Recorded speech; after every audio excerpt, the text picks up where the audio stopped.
Good morning सबाई केमन आछो आशा करछि भालो आछो। और এটা হচ্ছে সরস্বতী পুজোর দিনকে আর কি সকালবেলা। তো এখন আমরা যাব বাজারে।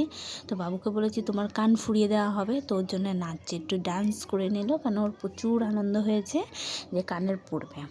তো কানের ফুরিয়েও ছিলাম, তো এটা যেহেতু দুদিন পরে এডিট করছি, কানেরটা ব্যাকা ফুরানো হয়েছে বলে বন্ধও করে দিয়েছি। কানেরটার ডান কান ফুরাবো, তো বা কান ফুরানো হয়ে গেছে।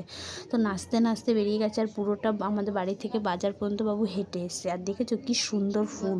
তো ওরা পরের দিন ঘুরতে যাবে বলে কটা ফুল নিয়েছে, আর আমার এই যে গোলাপগুলো আর কি এই গোলাপি কালারের গোলাপগুলো খুব ভালো লেগেছিলো। যাই হোক, আমি যেহেতু ঘুরতে যাবও না, তার জন্য আমি নিয়েও নিই, আর ওরা নিয়েছে।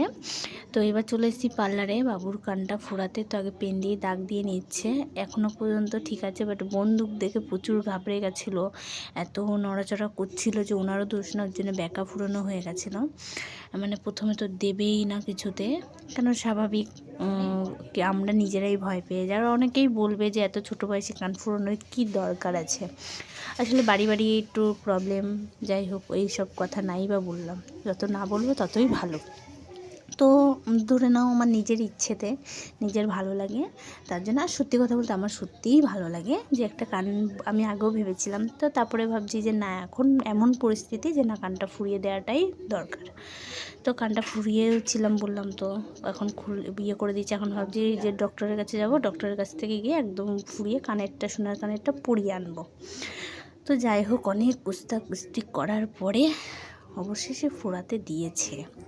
আর তো 5 জন মিলে আমরা ওকে সামলে রাখতে পারছিলাম না, কার্টুন দিয়ে, যাই হোক তারপরে ফুরিয়ে দেওয়া হয়েছে। আর আমরা কি বলো তো, যেখানেই যাই না কেন আমরা কিন্তু সবসময় চেষ্টা করি 4 জনে একসাথে যাওয়ার, কেন আমরা একসাথে গেলে না প্রচুর আনন্দ, মানে আমার তো অনেক আনন্দ হয়, ওদেরও আনন্দ হয়।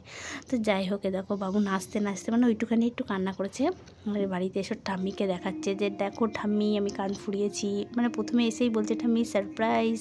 তো ঠাম্মি বলছে কানে ব্যথা লাগেনি, কান্না করেনি, বলছে একটু দেখি, দিয়েও দেখাচ্ছে। দেখো দেখেছো কতটা স্ট্রং, মানে কিচ্ছু বলার নেই। তো দেখো আমাদের এখানকার ঠাকুর আর খুব সুন্দর সাজিয়েছে, খুব ভালো লাগছিল। আর আমি এখন যাচ্ছি ক্লাসে, তো টোটো পাচ্ছিলামই না। আর কি বলো তো, আমি একটু সেজেগুজে বেরিয়েছিলাম, আর দেখো কেমন লাগছে অবশ্যই কমেন্ট করে বলো। আর একটু সেজেগুজে বেরিয়েছিলাম বলে সবাই ভাবছে যে ক্লাসেই যাচ্ছি নাকি অন্য কোথাও যাচ্ছি, মানে এরকম ভাবছে, আমি বুঝতে পারি। মানে মানুষ দেখে না চেনা হয়ে গেছে, মুখ দেখলেই বোঝা যায় যে কে কী বলতে চাইছে আর কে কী ভাবছে। এটা মানে কি বলবো, মানুষের সাথে মিশতে অভিজ্ঞতাটা হয়ে গেছে। তো যাই হোক, এই যে চলে এসেছি, এটা হচ্ছে বাজারটা, তোমরা তো চেনোই, আগের ভিডিওতেও তোমাদের দেখিয়েছি। আর এই যে টুকটুক করে চলে এসেছি। তো আমাকে নিয়ে অনেকেই অনেক নেগেটিভ ভাবনা নিয়ে সবসময় থাকে, আমি বুঝতে পারি।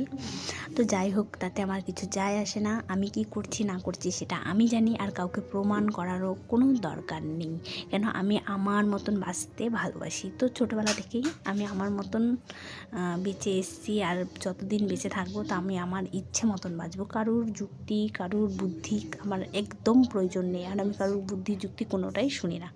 তো যাই হোক, আমাকে কেমন লাগছে অবশ্যই কিন্তু কমেন্ট করে জানাবাই। দেখো আমাদের ক্লাস আরম্ভ হয়ে গেছে, আর আমি জামাটা পেতে নিয়ে বসে পড়েছি। কাকিমা বলেছে একটু কাটবে কাপড়টা, ওর জন্য ওই জায়গাটা ভাঁজ করে রেখেছি। আর এই দেখো আমি বেরিয়েও গেছি, আমার ক্লাস শেষ। তো চলো আজকের মতন এই পর্যন্তই। তো কেমন লেগেছে কমেন্ট করে জানাও। টাটা।